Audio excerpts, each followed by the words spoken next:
사도신경으로 신앙 고백하시겠습니다. 전능하사 천지를 만드신 하나님 아버지를 내가 믿사오며 그 외아들 우리 주 예수 그리스도를 믿사오니 이는 성령으로 잉태하사 동정녀 마리아에게 나시고 본디오 빌라도에게 고난을 받으사 십자가에 못 박혀 죽으시고 장사한 지 사흘 만에 죽은 자 가운데서 다시 살아나시며 하늘에 오르사 전능하신 하나님 우편에 앉아 계시다가 저리로서 산자와 죽은 자를 심판하러 오시리라. 성령을 믿사오며 거룩한 공회와 성도가 서로 교통하는 것과 죄를 사하여 주시는 것과 몸이 다시 사는 것과 영원히 사는 것을 믿사옵나이다. 아멘. 오늘 함께 보실 말씀 로마서 5장 6절부터 8절 말씀입니다. 신약성경 245면에 있습니다. 신약성경 245페이지 로마서 5장 6절부터 8절까지 말씀입니다. 우리가 아직 연약할 때에 기약대로 그리스도께서 경건하지 않은 자를 위하여 죽으셨도다.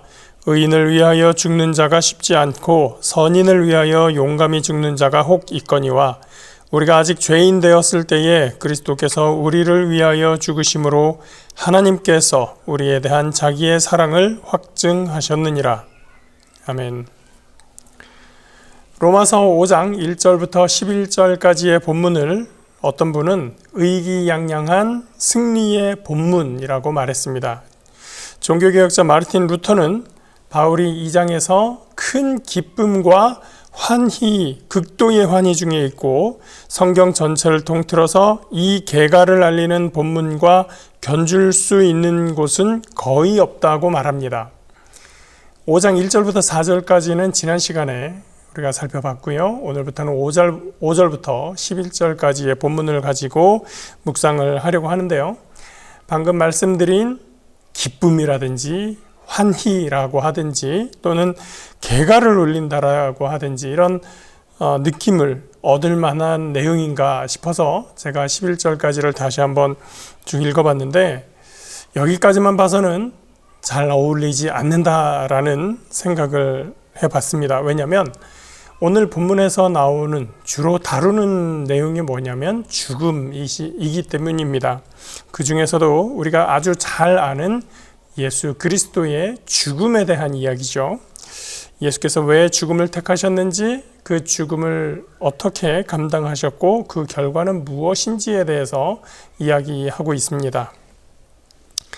여러분 어떻게 생각하십니까? 누군가의 죽음에 대해서 이야기하면서 기쁨, 환희 이런 감정을 이야기할 수 있다.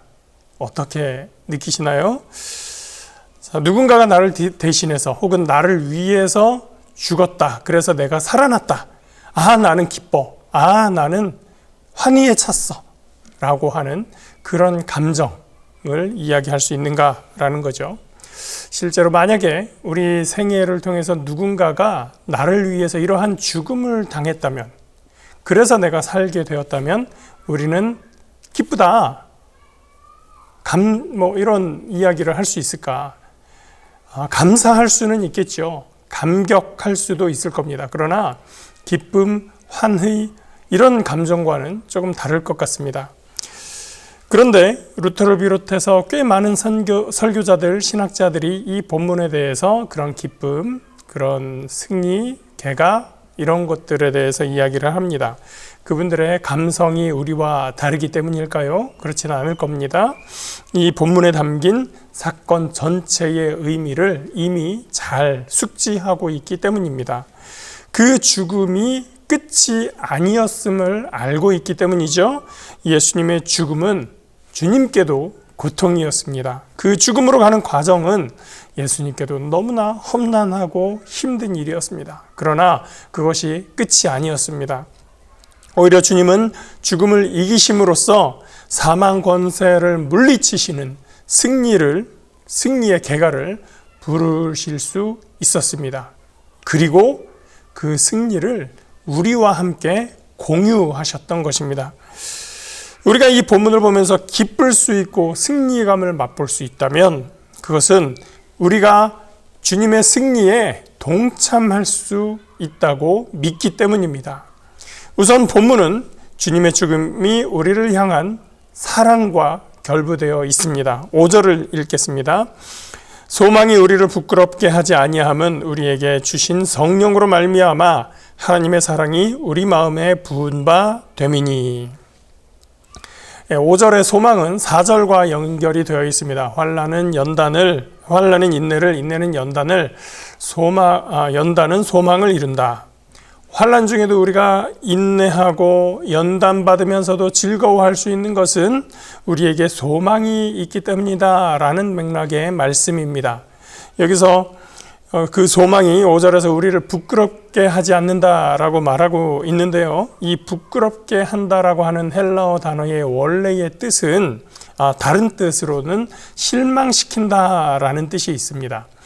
이 단어가 그러니까 소망이 우리를 부끄럽게 하지 않는다라고 번역을 할 수도 있지만 우리를 실망시키지 않는다라고 번역을 할 수도 있다는 거예요.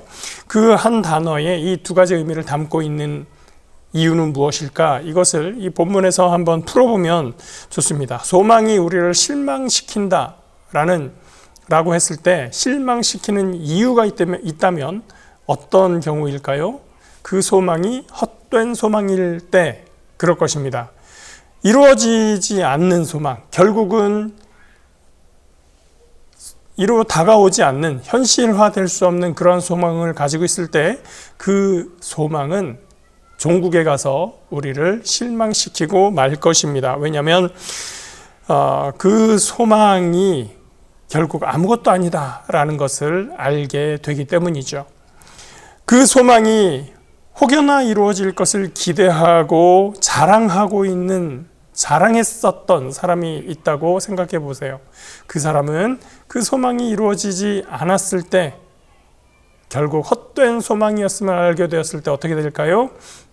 많은 사람들에게 자랑했던 것이 무의미해지고 부끄러움을 당하게 될 것입니다. 우리가 소망을 가져도 부끄러울 일이 없고 또 실망할 필요가 없는 것은 우리 하나님의 사랑이 너무나 확실하기 때문입니다. 그 사랑을 어떻게 확실하다고 할 수 있습니까? 무엇으로 그 사랑을 알 수 있죠? 주님께서 우리를 위해서 죽으셨기 때문입니다. 그 죽음은 또한 이미 약속된 죽음이었다고 하는 것입니다. 6절 말씀 봅니다. 우리가 아직 연약할 때의 기약대로 그리스도께서 경건하지 않은 자를 위하여 죽으셨도다.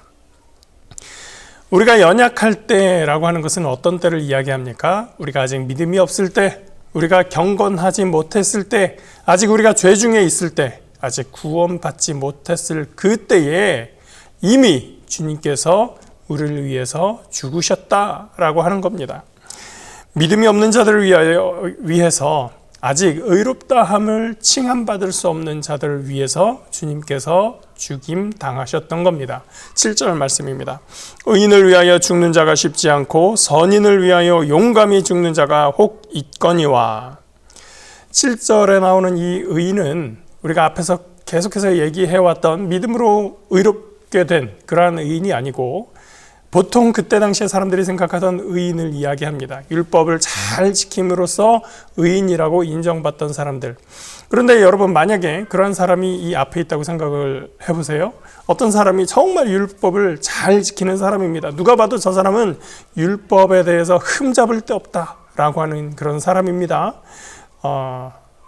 때로 가끔 가다가 그런 사람 중에서 존경받을 만하고 정말 인품이 훌륭한 분들도 있겠지만 많은 경우에 그렇게 율법에 있어서 흠잡을 것이 없고 완벽한 사람이라고 하면 보통 다른 사람들이 율법을 어기는 것에 대해서 잘 참아보지 못합니다.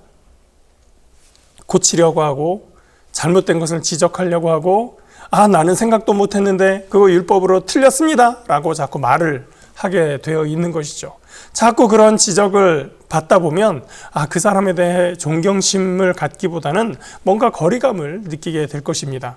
그런 사람이 위험에 처해 있을 때 내가 그 사람을 위해서 나의 목숨을 바치겠다라고 생각할 수 있을까? 친근감이 없지만 정말 존경스러운 사람이라서 어쩌다 한번 그런 것을 감당하겠다 하는 사람이 나올 수는 있겠으나 쉽지 않을 겁니다. 그런 의미에서 의인을 위해서 죽는 사람이 별로 없다, 거의 없다라고 할 수 있는 거죠. 선인을 위해서, 쉬운 말로 좋은 사람, 착한 사람, a good person, 그런 사람입니다. 어떤 사람, 좋은 분에 의해서 내가 큰 도움을 받았다고 하면, 내가 큰 위험에서 그 좋은 사람의 덕으로 정말 위기에서 구해질 수 있었다면, 그 경우는 조금 다르죠. 내가 큰 은덕을 얻었을 경우에, 그러면 혹여나 그분을 위해서 내가 죽을 수도 있겠다라는 마음을 먹을 수 있을 겁니다. 그러나 죄인일 경우에는 어떻게 될까요? 상대가 의인도 아니고 아주 착한 사람도 아니고 죄인일 경우에 어떨까요? 그것에 대해서 오늘 성경은 말하고 있는 것이죠. 8절입니다. 우리가 아직 죄인 되었을 때에 그리스도께서 우리를 위하여 죽으심으로 하나님께서 우리에 대한 자기의 사랑을 확증하셨느니라. 제가 청년 시절에 연애하는 사람들을 놓고 이런 질문들을 많이 했었습니다. 엄마하고 여자친구하고 물에 빠지면 누굴 살릴래? 누굴 먼저 구하겠니? 또 여자친구한테도 물어볼 수 있겠죠. 아빠하고 남자친구하고 물에 빠지면 누굴 먼저 살릴래? 라고 질문을 합니다. 요즘 청년들도 이런 질문을 하는지는 잘 모르겠지만 그 질문의 본질을 피하기 위한 답변들도 많았었습니다. 나는 수영 못해서 물에 못 들어가고 그 여자친구가 수영을 잘하니까 그 여자친구가 수영 선수야? 엄마 데리고 나오면 돼. 이런 식의 답변을 했었던 것이죠. 중요한 것은 그를 위해서 내가 죽을 수 있다면 그 이상의 큰 사랑은 없다고 하는 것입니다. 그리스도께서 우리를 위해서 죽으셨다. 그러면 더 이상 어떤 말이 필요합니까? 하나님의 사랑을 더 이상 다른 어떤 것으로 확인할 수 있겠습니까? 그것도 아직 우리가 연약할 때에, 아직 죄인 되었을 때에 우리를 위해서 주님이 죽으셨다면 그 이상 어떻게 하나님의 사랑을 확증할 수가 있겠습니까? 9절입니다. 그러면 이제 우리가 그의 피로 말미암아 의롭다 하심을 받았으니 더욱 그로 말미암아 진노하심에서 구원을 받을 것이니. 앞에서 말해왔던 믿음으로 의롭다 하심을 얻는 근거가 여기에 나와 있습니다. 우리를 의롭게 하시는 근거는 그리스도의 죽음, 9절에서는 그리스도의 피, 그의 피라고 말한 그것이 바로 그 믿음의 근거가 되는 것입니다. 곧 우리가 원수 되었을 때에 10절입니다. 곧 우리가 원수 되었을 때에 그의 아들의 죽으심으로 말미암아 하나님과 화목하게 되었은즉 화목하게 된 자로서는 더욱 그의 살아나심으로 말미암아 구원을 받을 것이니라. 처음에 말씀드렸듯이 죽음에 대해서만 이야기한다면 아무리 그 덕분에 우리가 의롭게 되었다라고 한다 해도 우리가 이것을 보고 그로 인해서 우리가 하나님의 진노를 피하며 구원을 받는다 해도 그것 때문에 기쁘고 즐겁고 환희의 감정을 느끼기는 어렵습니다. 그런데 그리스도의 죽으심으로 말미암아 하나님과 화목하게 된 우리는 더욱 그의 살아나심으로 말미암아 주님의 부활하심으로 말미암아 구원을 받았습니다.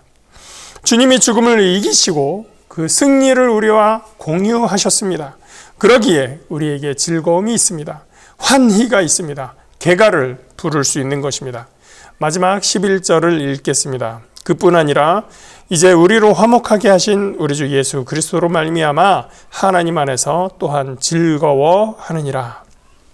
오늘 하나님과 화목하며 우리 주 예수 그리스도로 말미암은 즐거움에 동참하는 저와 여러분 되시기를 예수 그리스도 이름으로 축복합니다. 기도하겠습니다. 하나님, 형제를 위하여 자기 목숨을 내어주는 것보다 더욱더 큰 사랑은 없다고 하셨는데 우리가 연약할 때에, 우리가 죄인 되었을 때에 주님께서 우리를 위하여 죽으심으로 하나님의 사랑하심을 확증하셨습니다. 하나님, 우리가 예수 그리스도의 죽음 안에 있으며 또한 그와 함께 다시 살아남으로써 그 믿음으로 말미암아 하나님의 백성 되며 구원받게 하심을 감사합니다. 우리가 그 기쁨과 감격과 즐거움 안에 거하게 하여 주심을 감사합니다. 하나님, 우리가 이 기쁨을 우리 속에 가졌으니 더욱더 믿음의 생활 안에서 승리하는 삶을 살아갈 수 있도록 인도하여 주시옵소서. 우리 모든 성도들이 믿음 안에서 하나님과 함께 동행하며 참 승리의 삶을 살아갈 수 있도록 오늘 하루를, 우리의 또한 앞으로의 인생을 인도하시고 지켜 주시옵소서. 감사드리며 예수 그리스도의 이름으로 기도합니다. 아멘. 하늘에 계신 우리 아버지여, 이름이 거룩히 여김을 받으시오며 나라가 임하시오며 뜻이 하늘에서 이루어진 것 같이 땅에서도 이루어지이다. 오늘 우리에게 일용할 양식을 주시옵고 우리가 우리에게 죄 지은 자를 사하여 준 것 같이 우리 죄를 사하여 주시옵고 우리를 시험에 들게 하지 마시옵고 다만 악에서 구하시옵소서. 나라와 권세와 영광이 아버지께 영원히 있사옵나이다. 아멘.